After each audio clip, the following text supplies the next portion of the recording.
Hey guys, welcome back to my channel. This is Srini here, and today we're going to look at Python with Selenium Part 2. So, in the previous session, we had looked at how to install Python, what are the basics of Python, and we also looked at how to install PyCharm, and we also had installed Selenium package as a part of Python, right? So, we're going to go one step forward from here, and we're going to look at some of the basic commands what you can use in Python with Selenium. So, let's get on to the practical part. So, I've opened PyCharm here, and we had seen the code till here. We had launched Google website and we had just printed the title. Now we'll just try to see what are the other different methods available within driver variable. So we can find an element using this find element by method, and you can see here that there are different ways to find an element. If I just say find, it can find the element by XPath, class name, ID. So it's very simple here.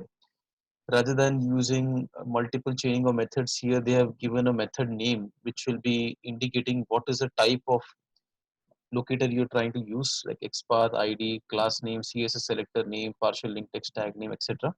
So let's use for this Google website, let's launch it and let's try to inspect on it.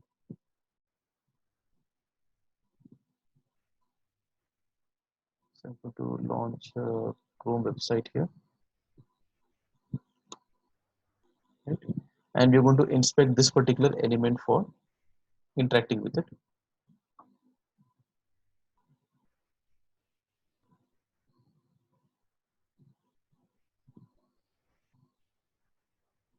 Okay, so here is the different attributes. So we are going to look for, let's say, title equal to search. So let me create an XPath here. So I'm going to create a relay to XPath where title equal to search. So it's able to give me the unique match. So let's use it in our script. So I'm going to say driver dot find element by XPath and I'm giving the value here. Now after this is done, what do we need to do with this element? We have to enter some data, right? So we are going to use send keys. So we can use send keys together like how we were doing in Java. We can just continue that and mention what value you need to give here.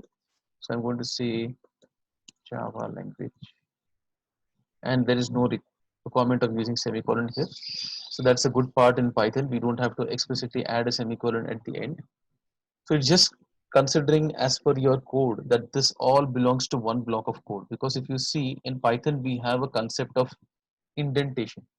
So if you go across my Python playlist tutorials, you would understand more on this.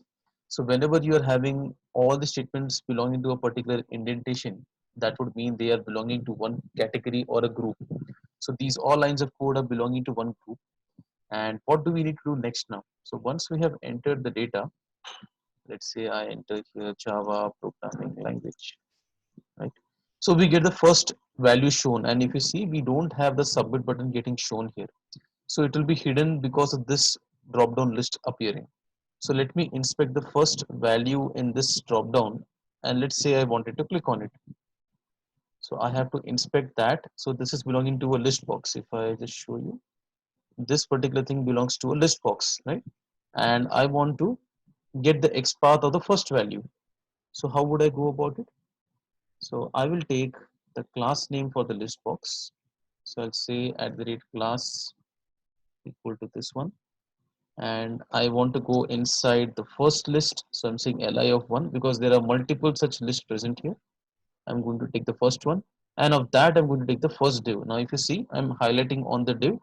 It is highlighting on the screen, the first option. So let's go ahead and select div. So here it is. It's able to uniquely identify the element. So we can use it now in our script. So I'm going to say find element by XPath again. What do I need to do with this? So I have to use another operation. So here I don't have to use send keys. I have to click on it, the selection, right? So when you click on it, you're going to land up onto another page. So let me do one thing. Before I had searched some element, I have got the title. After I search for an element, I got the title. And let me take even the screenshot. So in Java, we had to write when we wanted to take a screenshot, we had to write a utility method on our own, and we had to do some kind of typecasting also to take a screenshot. right? So how we used to write there, we used to take screenshot as a interface and we used to typecast it, etc. Right? That's how we were doing it in Java with Selenium. Let me comment it out. But in Python, it's pretty simple.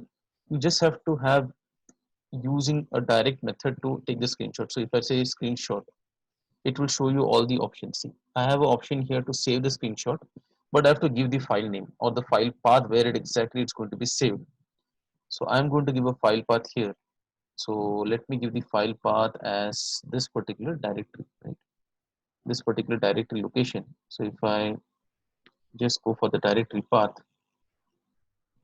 so I can just show it in Explorer. I can get the copy path.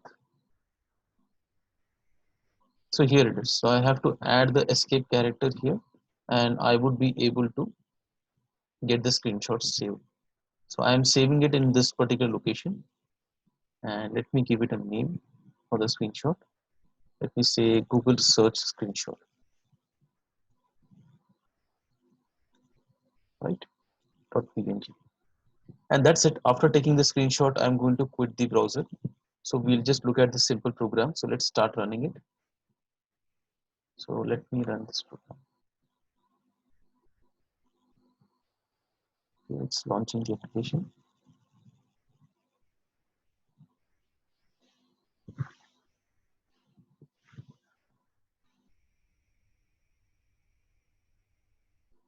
So here we go. We have got the output and it has even captured the screenshot. We can look at the console window here and even it has captured the screenshot. So that's how simple Python is. With just few lines of code and without using main method, without calling some method, and etc., or without compulsion that you have to use a class or an object, we have achieved this program with just few lines of code.